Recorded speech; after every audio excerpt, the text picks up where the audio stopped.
Hola, hola, bienvenidos a Big Left.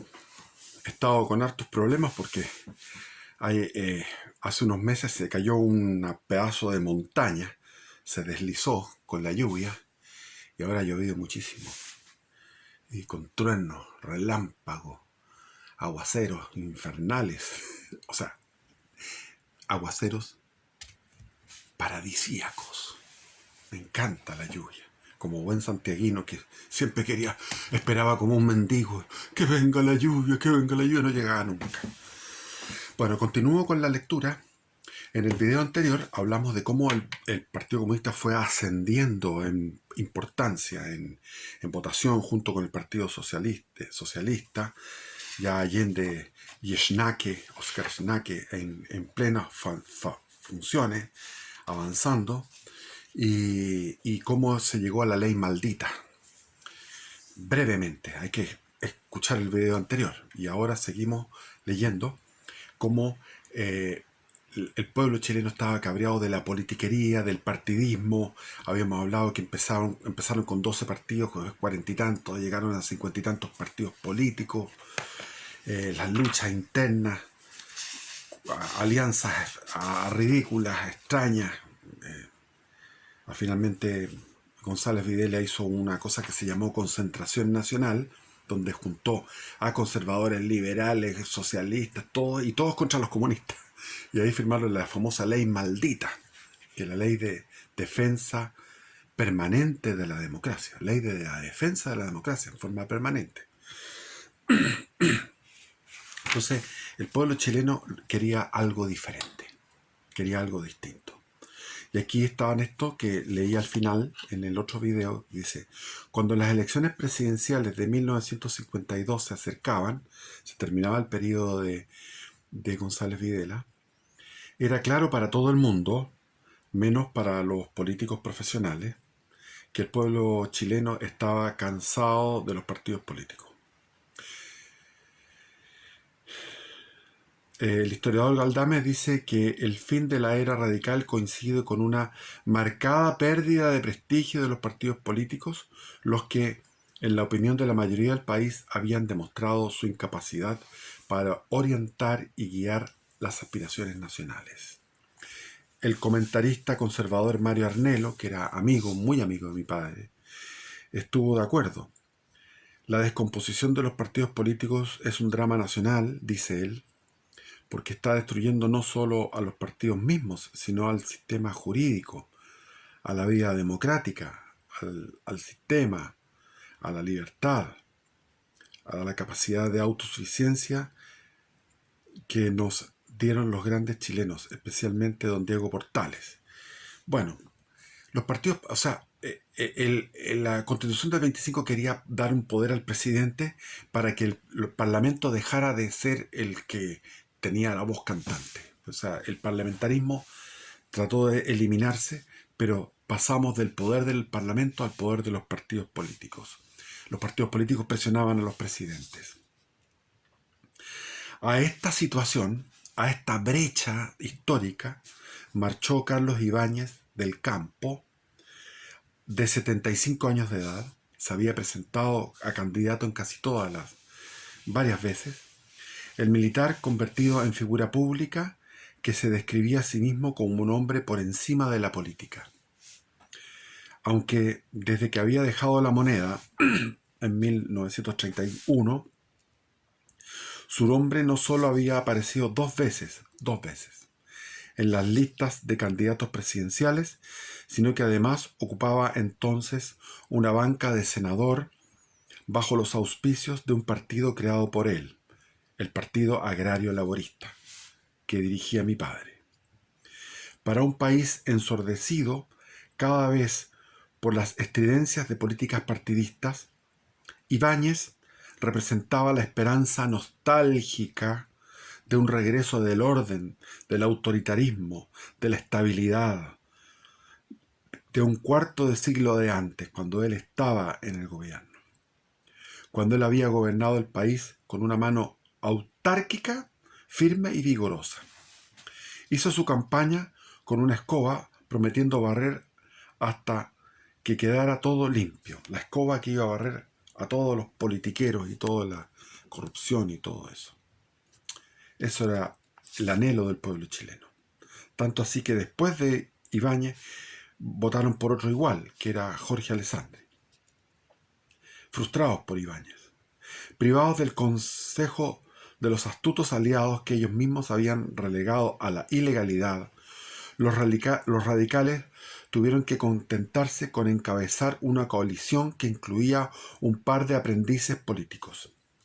Estamos hablando que privados del consejo de los astutos aliados. ¿Cuáles eran esos astutos aliados? Los comunistas, que los habían tirado a la ilegalidad, los habían relegado a la ilegalidad.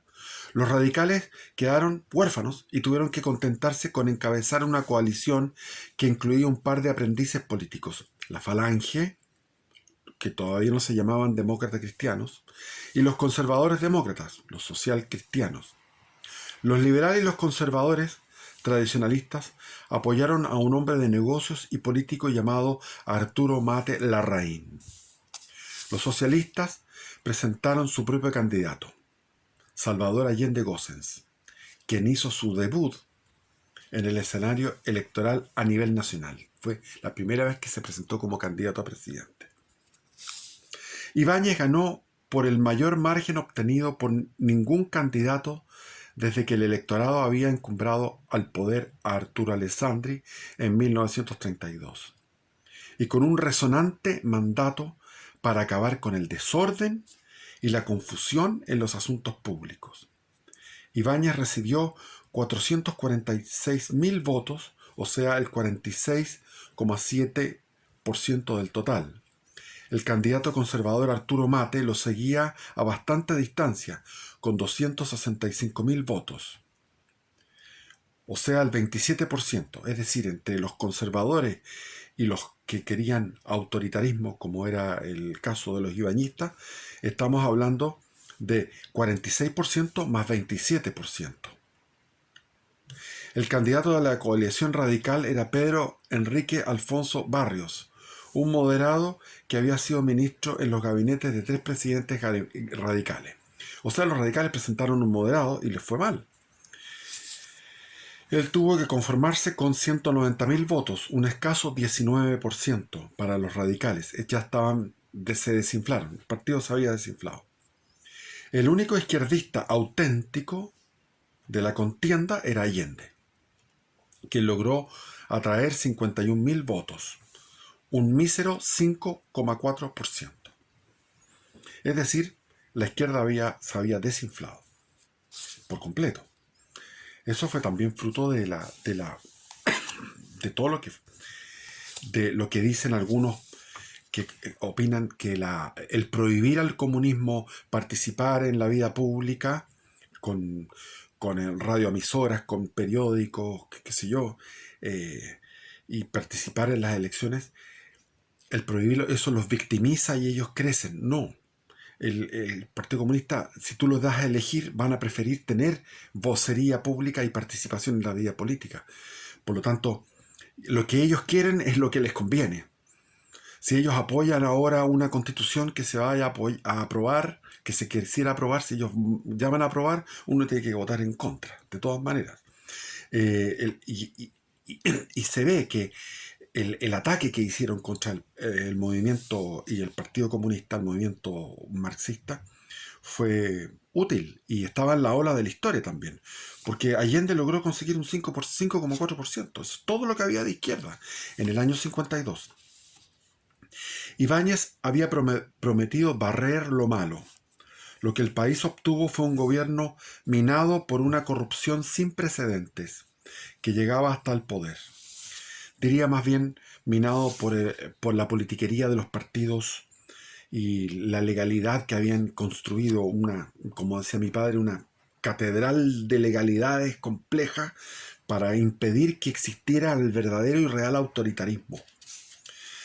Y además que Ibáñez renunció a la posibilidad que tenía de ejercer una pseudo dictadura, o sea, haber cerrado el Congreso, y tenía 75 años, por lo tanto ya no tenía la vitalidad de su primer mandato. El desorden económico se agravó y cuando se trató de curar los males económicos que la política había creado con los impuestos arancelarios, todo tipo de proteccionismo y medidas del famoso desarrollismo, el Estado como propulsor de la economía, etc. El intento moriría en un pantano de aún más política. Es decir, cuando Ibáñez se puso las pilas y mandó llamar a la comisión Kleinsack para que vean cómo poder solucionar que los técnicos norteamericanos, economistas, pudieran decir cómo solucionar el problema de la inflación.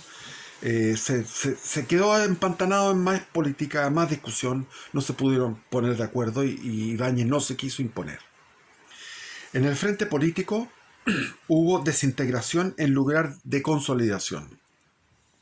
Como ya se ha observado, en 1953, un año después del advenimiento de Ibáñez al poder, sobre la cresta de una ola de repudio a la politiquería incesante, una cantidad sin precedente de 36 partidos políticos apareció para cortejar al electorado.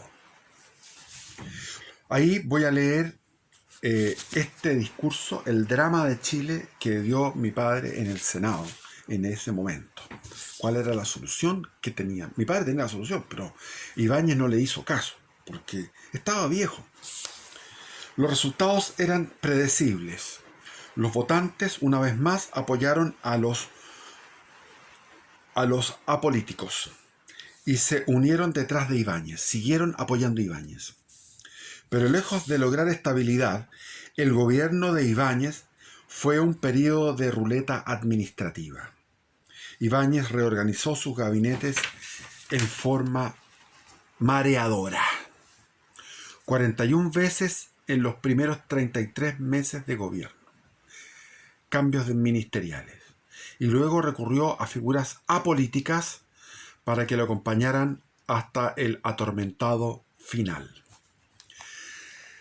De entre toda la confusión reinante en este periodo surgirían dos fuerzas destinadas a competir por el poder en un minueto político que sería frecuentemente asustante y que habría sido continuamente fascinante, de no haberse convertido en mortal.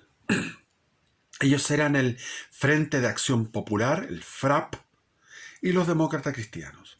El FRAP, una alianza de partidos de la extrema izquierda fatalmente viciada, finalmente lograría, a pesar de sí misma, elegir a Allende como presidente en su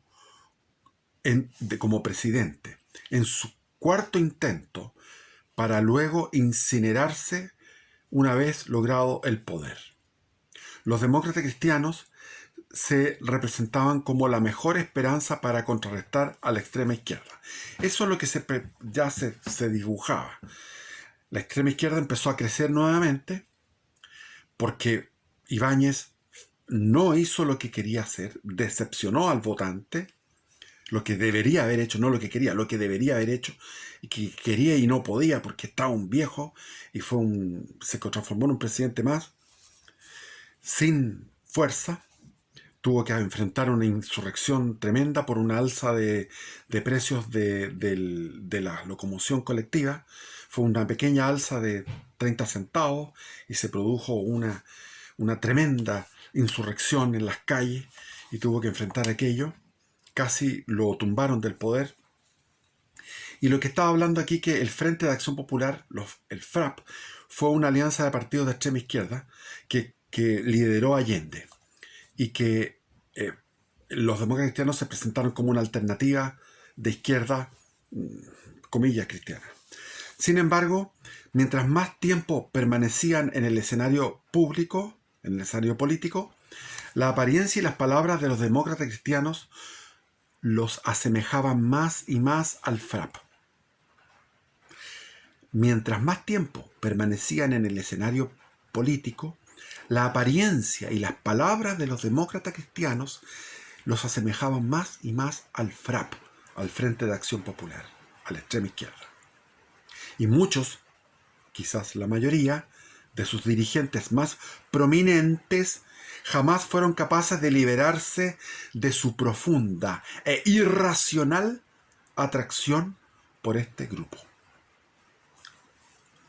No vamos a mencionar los nombres. El resultado fue una relación de amor y odio entre los dos, que a veces era una danza y a veces un duelo, suspendiéndolos en un estado parecido al del trance de hipnosis mutua. Esta alianza del FRAP con los demócratas cristianos, la izquierda con la democracia cristiana. Duelo, hipnosis mutua, atracción, trance. Al final se destruyeron recíprocamente, sin quererlo y con pena, y consigo destruyeron también la síntesis del pensamiento y acción social que cada cual a su manera creía posible. Tal síntesis nunca fue más que una ilusión. Sin embargo, porque una parte creía que las formas y condiciones de la democracia podían ser torcidas y dobladas indefinidamente, la extrema izquierda, que hablaba de la democracia burguesa, que había que burlar, torcer, doblar las reglas del juego, aún sobreviviendo para servir sus metas utópicas, y la otra, los demócratas cristianos, las torcía y las doblaba, porque sabía que esas formas y condiciones tenían que ser destruidas si es que alguna vez habían de lograr sus metas. En ese momento Salvador Allende apareció en el escenario nacional electoral, pero solo luego de haber cambiado por tercera vez en 8 años, nuevamente de partido, en una clase de maniobra bizantina que ya se estaba convirtiendo en su sello político característico. O sea, había estado en un socialista acá. Bueno, los socialistas se dividían, se fraccionaban, y Allende había estado en 3 partidos en 8 años. El Partido Popular Socialista, que Allende y Raúl Ampuero habían formado unos años antes, hay que entender que Raúl Ampuero era un socialista moderado, resistió los esfuerzos de Allende para ser nominado y decidió, en cambio, apoyar la candidatura de Ibáñez. Raúl Ampuero. También Altamirano apoyó a Ibáñez. Ampuero, un moderado dentro del espectro socialista y, al revés de Allende, anticomunista, también maniobró para sacar a Allende de su cargo de secretario general. Allende entonces abandonó repentinamente ese partido y se volvió a afiliar al Partido Socialista de Chile. Acto seguido, persuadió a este partido, hasta entonces la facción socialista más empedernidamente opuesta a los comunistas, no solo de que lo presentaran como su candidato presidencial, sino que de que aceptaran también el apoyo de los comunistas. Es decir, Allende fue con el apoyo de los comunistas que estaban en la clandestinidad. Y Allende logró convencer al Partido Socialista, que era anticomunista, de aliarse a los comunistas. Y Ampuero quedó solitario como un socialista moderado que llegó a apoyar la candidatura de Ibáñez. En esto tenía competencia. Ibáñez también estaba cortejando a los comunistas. Miren lo que pasó. Prometiéndoles que si era elegido, trabajaría para derogar la odiada Ley Permanente de Defensa de la Democracia. Ibáñez, el que levantaba el brazo así. ¿Quién derogó el artículo 8 de la Constitución del 80 que prohibía al Partido Comunista funcionar en democracia? ¿Quién firmó eso? ¿Quién dio eso? Pinochet, en pleno gobierno. Y ahora Ibáñez prometió, coqueteándole a los comunistas para que votaran por él. Aún así, la cumplió solo como parte de un estratagema para bloquear la poderosa candidatura de Jorge Alessandri. Pero entonces, eso ya al final de su gobierno, o sea, al final del gobierno de Ibáñez, se derogó la ley de defensa de la democracia, la ley permanente de defensa de la democracia. No duró 10 años. Pero entonces los comunistas, todavía en la clandestinidad, concentraron la mayor parte de sus esfuerzos en la candidatura de Allende, no pensando tanto en 1952, sino en el futuro, y la necesidad de que el partido tuviera una base estructurada, como correspondía a un partido que ya había demostrado la paciencia de las hormigas y el vuelo político de las águilas. Esto es lo que eran los comunistas. La paciencia de las hormigas y el vuelo político de las águilas. No votaron por Ibáñez. Ibáñez les prometió eso, cumplió al final de su mandato, derogar la ley maldita, la ley de defensa permanente de la democracia, y ellos votaron por Allende, obteniendo un ridículo 5 entre los socialistas y los comunistas, un 5,4%. Estaba el reflujo de masas que llaman los marxistas. Había un reflujo de masas. Allende dejó atrás en la facción que él había ayudado a fundar y que después a varios de los hombres que más tarde desempeñarían papeles vitales en su propia presidencia. O sea, en la facción que era de Ampuero, ¿ya? Raúl Ampuero, que era como una especie de Ricardo Lagos, digamos, un gallo moderado. Entonces, como llaman ahora socialismo democrático, que es un oxímoron, porque el socialismo nunca ha sido democrático. Entonces, dejó a quienes, a Carlos Altamirano Rego, que apoyó a Ibáñez, el bien nacido extremista del movimiento socialista, Clodomiro Almeida, que después fue de lo más ultra que hay en tiempos de Pinochet, más tarde un maoísta de estilo propio y que fue ministro de Relaciones Exteriores de Allende. Me da risa los maoístas. Ya, algún día voy a contar las anécdotas de los maoístas exiliados en París. Felipe Herrera Lane. Felipe Herrera, ese concha su madre. Quien más tarde sería presidente del Banco Interamericano de Desarrollo, el BID, con sede en Washington. Una organización que debe su existencia en gran medida a iniciativas chilenas. Felipe Herrera había sido alumno de mi padre y bueno, causante de la muerte de mi padre, no se excusó de lo que hizo. No se excusó. El famoso Felipe Herrera. Ambos, Altamirano y Almeida, más tarde se unirían a quienes estaban a la izquierda de Allende. Pero el que entonces estuvieran dispuestos a apoyar la candidatura de un ex dictador y hombre de armas, Ibáñez, da una idea de la desorientación ideológica del movimiento socialista de Chile. A diferencia de los comunistas, estrategas supremos y pacientes, que demostraban repetidamente su deseo de sacrificar metas tácticas inmediatas a cambio de ventajas estratégicas a largo plazo. Lo contrario de la derecha. La derecha es una indisciplina, toda la vida es una bolsa de egos y de distintas opiniones hasta el día de hoy. Entonces no votan en el Parlamento de forma disciplinada. En cambio, los marxistas siempre disciplinados. Los que puedan agarrar, los que son satélites del comunismo van a estar ahí, disciplinadamente.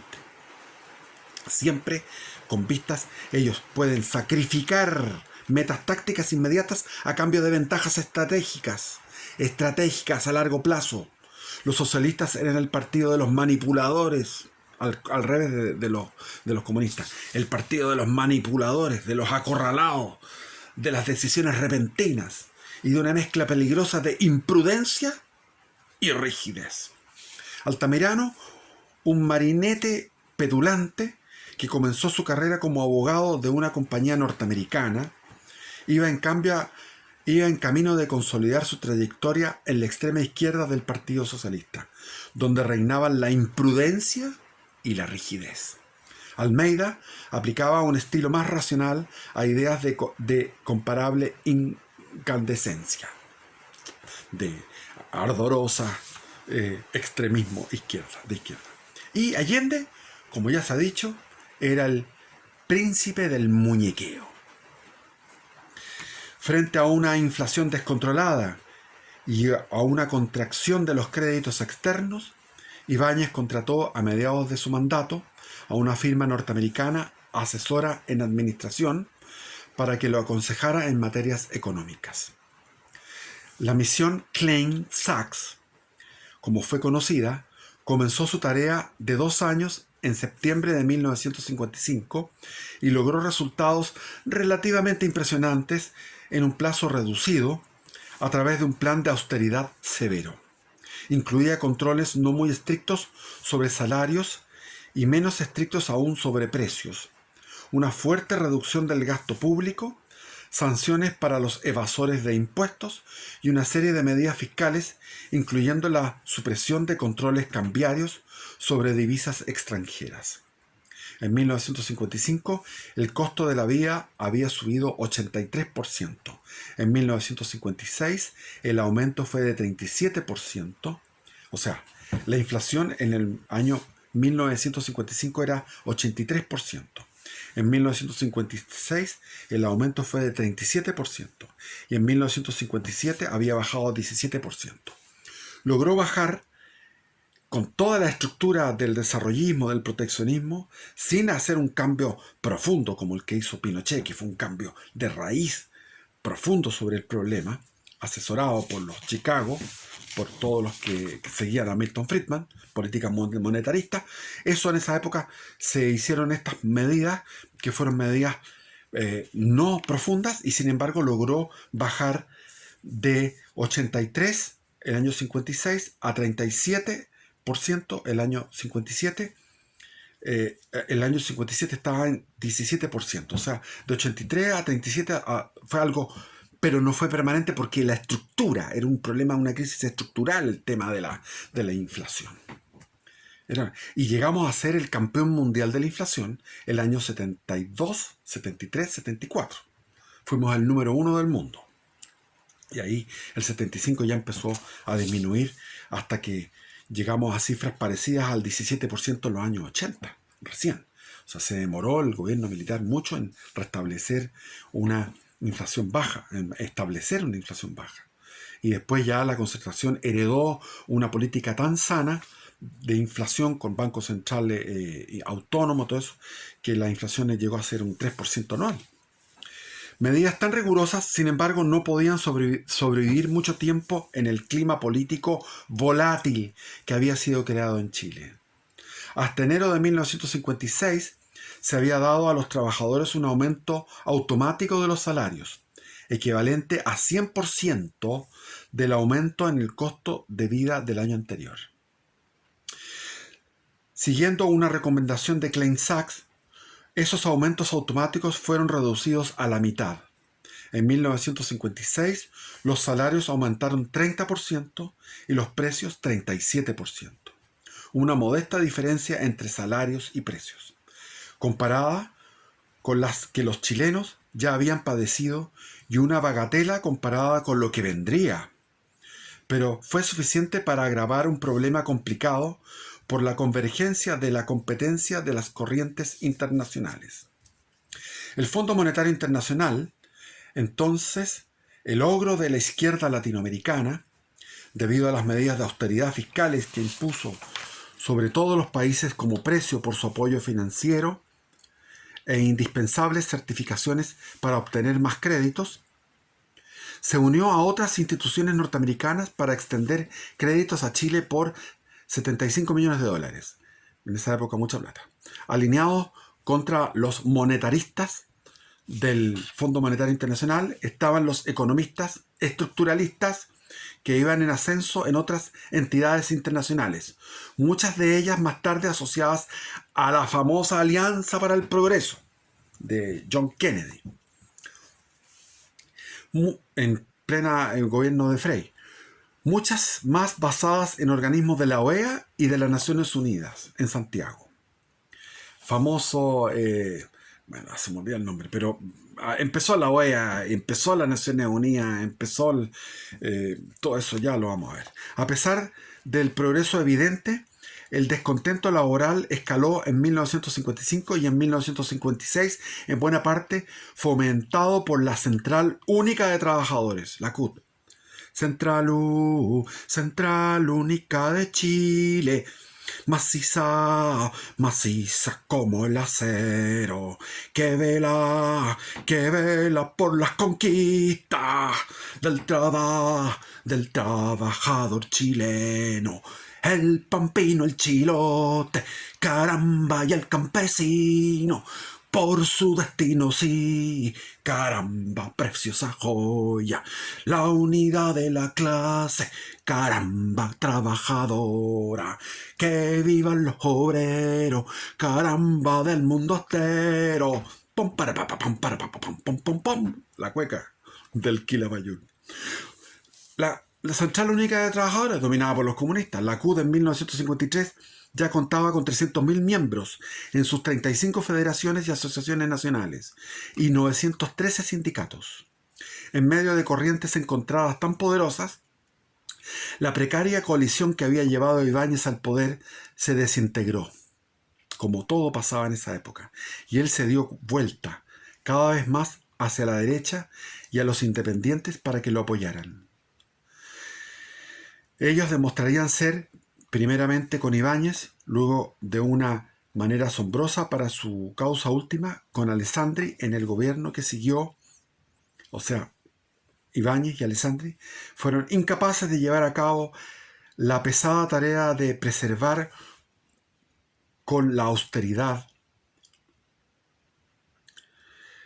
Los controles fueron poco a poco relajados y en 1958 la inflación subió a 32% y empezó a escalar desde ahí para adelante. A pesar de la restricción económica y del descontento laboral, el electorado se mantuvo indiferente a la política. Las elecciones municipales de 1953 y 56 atrajeron el número más bajo de votantes que la de cualquier elección nacional en los últimos tiempos. En 1956, quien ganó fue la derecha, pero como aún estaba dividida, fue también la perdedora. Los dos partidos tradicionales de la derecha recibieron 27% del total de los votos. Los radicales obtuvieron un 23%, los nobles, los que estaban recién ya se llamaban demócratas cristianos, un 6%. Los socialistas seguían divididos. El Partido Socialista de Chile de Allende era lejos el más pequeño de los dos y logró solo 10% de los votos. Perdón, 10.000 votos. En tanto que el Partido Socialista Popular, el de Raúl Ampuero, obtuvo 72.000 votos. O sea, de 10.000, el Partido de Allende, 10.000, y el Partido Socialista Popular, el de moderado, 72.000 votos. Los dos juntos sumaron 11% del total. O sea, Allende tenía un 1%.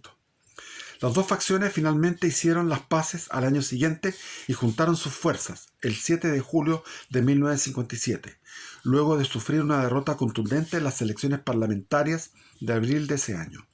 Los dos partidos socialistas vieron caer su participación en el total de votos al 10%, del 11, casi el 12% al 10%.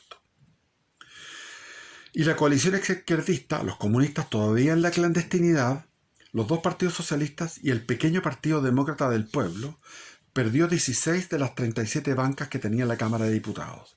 Hay que ver la perseverancia de Allende. 4 veces candidato a la presidencia. Tenía un 1% del electorado. Después se juntaron, tenían un 10% del electorado. ¿Qué es eso? El Partido Comunista fuera de la ley. Y los tipos seguían para adelante. El propio Partido Agrario Laborista de Ibáñez comenzó su caída vertical hacia el olvido político al disminuir el número de sus bancadas en la Cámara, de 23 a 11. Los radicales resurgieron en la elección de 1957, al captar 21% de los votos. Pero esta elección fue especialmente significativa por otra razón. Tanto habían resurgido los radicales que después Jorge Alessandri tuvo que estar con los radicales en su gobierno, que fueron unos hueones aprovechadores, corruptos de mierda, se metieron en el aparato estatal a profitar de ello. Los radicales ya estaban corrompidos completos. Y mi padre, que era presidente del Partido Agrario Laborista, todos se dispersaron y llegaron a otros partidos, algunos se fueron a la democracia cristiana. Horrible. Mi padre dijo, jamás seré demócrata cristiano, y prefirió quedarse en el Padena, que era una cosa chiquitita, antigua. Pero esta elección fue especialmente significativa por otra razón. Trajo consigo la entrada en escena de dos hombres que sobresaldrían en el paisaje político durante muchos años. Uno era Eduardo Frei, quien anduvo a parejas con el crecimiento explosivo de la Falange, que aumentó en esa elección de 5 a 16 bancas en la Cámara. Frey mismo recibió la mayor cantidad de votos que cualquier otro candidato a senador por Santiago. 60.000 votos en aquella época, una brutalidad. Ya demostró el carisma que tenía, de la majestuosidad, era majestuoso, era un rey en su persona, en su ¿cómo se dice eso? Su presencia. Nada más que eso. El otro personaje que surgiría era Jorge Alessandri, hermano del Fernando Alessandri, que había, hijo de Arturo, que había sido candidato a presidente el año 46. El hombre de negocios, era un hombre de negocios, trabajaba en la papelera, hijo del expresidente Arturo Alessandri, quien se vio de mala gana impulsado cada vez más a la política. No quería la política, era un hombre que no tenía mujer, no era homosexual, pero no le interesaban las mujeres, era de poco hablar, muy matemático, era ingeniero, de poco hablar, muy correcto, un tipo extraordinario, y sin embargo no quería ser presidente, pero lo empujaron. Alessandri, quien hacía su debut como candidato a senador, encabezó un resurgimiento del Partido Liberal que llevó a este a ocupar el segundo lugar detrás de los radicales, entre los 17 partidos que competían en las elecciones en 1957. Gran mérito. Los liberales también mejoraron en relación a 1953, obteniendo el 15% de los votos en 1957. En ambos casos, la Falange, con Eduardo Frei Montalva, y los liberales, con Jorge Alessandri Rodríguez, los electores parecían inclinarse más por el hombre que por el partido, arrojándolos hacia una confrontación que ninguno de los dos podía evitar. A Jorge Alessandri Rodríguez no le gustaba mucho la vida pública y menos aún el ocupar la presidencia. Era en realidad la antítesis no solo de su gregario y parlanchín padre. El padre era un gran orador parlanchín, sino que de todas las otras figuras prominentes de la vida pública de Chile. O sea, no solamente era una antítesis de su padre, sino que también de todos los huevones que andaban dando vuelta por ahí. De todos los políticos. Su propia vida pública, hasta este punto, ministro de Hacienda por 2 años, en 1947, de Gabriel González Videla había sido ministro de Hacienda, diputado durante 4 años, 1926-1930, y ahora senador novato, había sido una concesión renuente a la noblesse oblige, o sea, la nobleza obliga. Ingeniero civil de profesión, era un hombre de negocios por preferencia y un hombre eminentemente bueno. Bajo su guía, la compañía manufacturera de papeles y cartones se convirtió en una de las fábricas de pulpa más modernas y eficientes de América Latina. En el mayor exportador de papel de diario y otros productos de papel en la región, y en la planta de celulosas más grande de América Latina. Alessandri también era activo en negocios bancarios, en seguros y otros. Alto, imponente, taciturno. Jorge Alessandri tenía fama de ser un hombre irascible, a quien no solo le disgustaba la política, sino que detestaba pronunciar discursos y enfrentar grandes multitudes. Había quienes señalaban que ni siquiera le gustaban las pequeñas multitudes. Nunca se casó. Austero e implacablemente honesto, vivía en total simplicidad en su departamento de soltero, ubicado frente a la Plaza de Armas, en la calle Phillips, en el centro de Santiago, y caminaba hacia y desde casi todas sus citas iba caminando, no tenía auto, y a la Moneda se iba desde ahí caminando a la Moneda. Y el presidente iba caminando esas cuadras hasta la Moneda. Esos eran los tiempos. Aún después de ser elegido presidente de la República, continuó con ambas tradiciones. Ir de su pequeño departamento, que tenía vista hacia la Plaza de Armas, y caminando a su oficina, que era la Alameda, o sea, la Moneda. La oficina era la moneda como presidente. Entonces uno podía ser ahora presidente, caminando por el centro de Santiago. Chile estaba maduro para un hombre así, pero iba a ser necesario que el destino interviniera a fin de que este hombre aceptara su destino.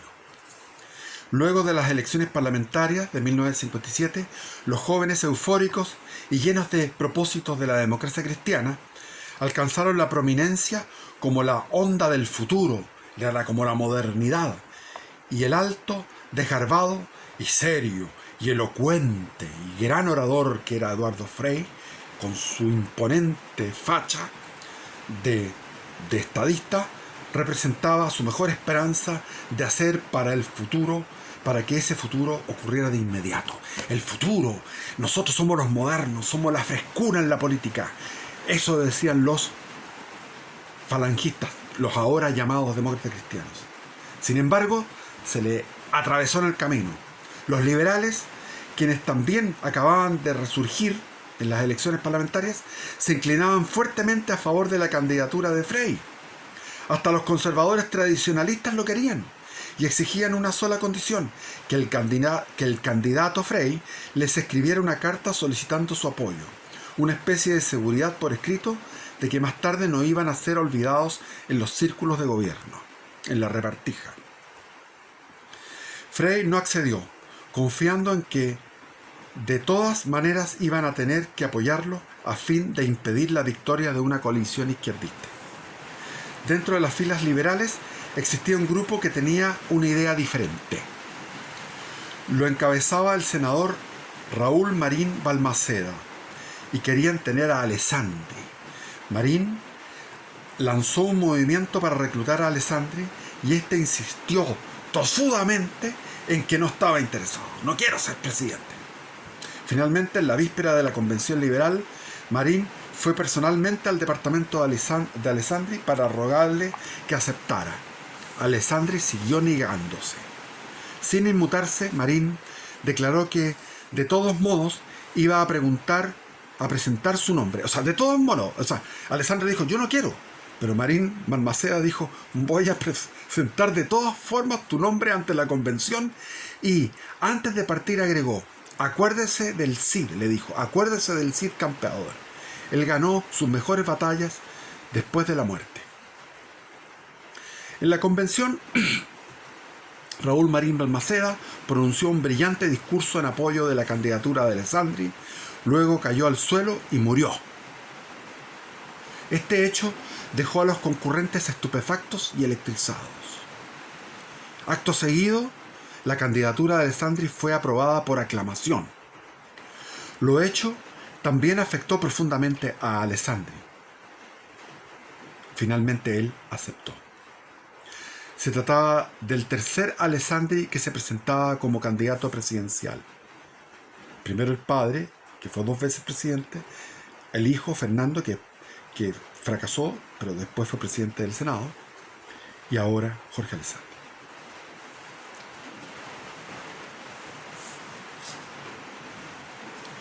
El único que lo hizo con recelos muy profundos y melancólicos fue Jorge Alessandri.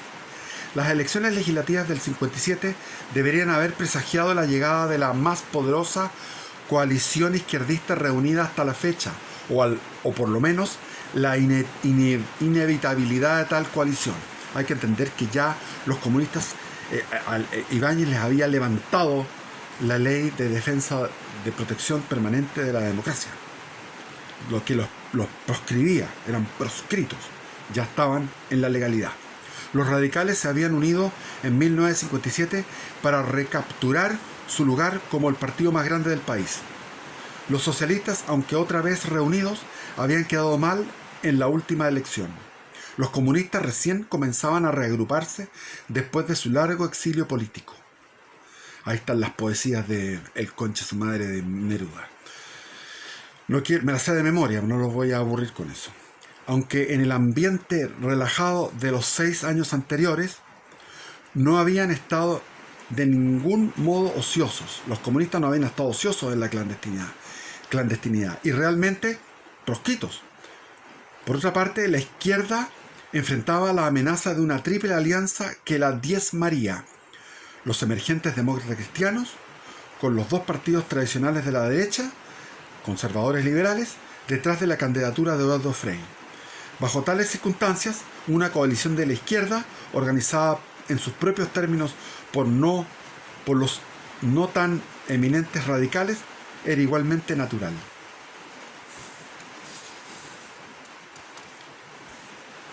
Los radicales seguían en ese momento en la égida, nucleando a la izquierda de alguna forma, como algo ya mortecino, ya terminando. Solo que esta vez los comunistas y socialistas querían hacerlo bajo sus propias condiciones y la coalición nunca se formó. Los socialistas y los comunistas decidieron darse por entero detrás de la candidatura de Salvador Allende. Una decisión que se vio facilitada cuando vieron a la oposición dividirse en dos campos irreconciliables, uno en apoyo de Frei y el otro en apoyo de Alessandri.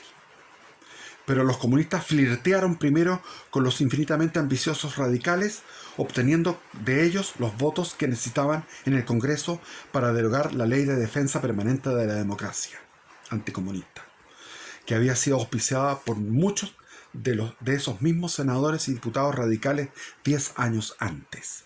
Habiendo logrado esto, en los días postreros del régimen de Ibáñez, se pusieron del lado de los socialistas. Esto obligó a los radicales a presentarse solos por primera vez en 20 años, con un candidato que era, de muchas maneras, a la par mensajero y símbolo de la muerte del partido, Luis Bozay Leiva. El senador Bozay era un blanco propicio para los ataques de los comunistas y seguiría haciéndolo hasta los últimos días del sepelio del radicalismo. Durante el delirio del gobierno de Allende, ahí ya moría el radicalismo. Los conservadores y los liberales se unieron finalmente detrás de la candidatura de Alessandri, mientras Frei recibía el apoyo de los demócratas cristianos y de un fragmentado conjunto de mini partidos. Existía un quinto contendiente notable